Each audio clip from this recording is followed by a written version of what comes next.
So, Bionic Dance asks us, wouldn't you rather be right than wrong? Isn't it important to you to have a handle on the truth? And my answer, facetiously perhaps, is to respond by saying, I couldn't care less. The truth is not important to me for the simple reason that there's no such thing as the truth. Truth is a personal thing. You have your truth and I have mine. Now, of course, there will be some of you who will look at this and say, don't be ridiculous. We can establish the truth quite easily. For example, such things as the earth revolves around the sun. Isn't that the truth? Can we not verify that independently? That has nothing to do with truth. Not at all. Those are facts. And truth and facts are not the same thing. Truth, as I said, is a personal thing. Facts are things that can be independently verified, that can be communicated to other people, and that can be verified by them independently. Of course, it doesn't help that our language conflates the two and confuses them readily. And even in logic, we use the term true and false,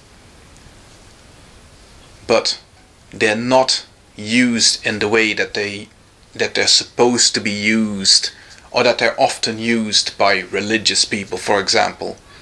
And even in the case of when we're talking about how important the truth should be.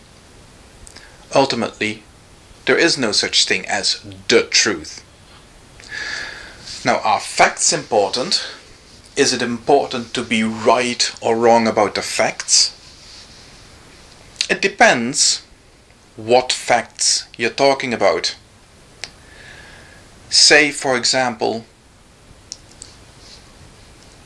there is a rock orbiting Jupiter. Is it really that important to you to have a handle on that fact, to know that that specific rock happens to be orbiting Jupiter? How important is that fact to you? Or when does that fact become important to you? The fact becomes important to you when it becomes salient to you and your wants and needs. It's as simple as that. As long as a fact does not affect your wants and needs whatsoever, the fact, whether it's factually correct or not, is completely irrelevant to you. Now, it is important maybe to find out as much as you can about how reality hangs together. As Richard Feynman called it, the pleasure of finding things out. It's a great pleasure to enjoy, but pleasure, of course, is an emotion. And there is a want in the seeking of such pleasure.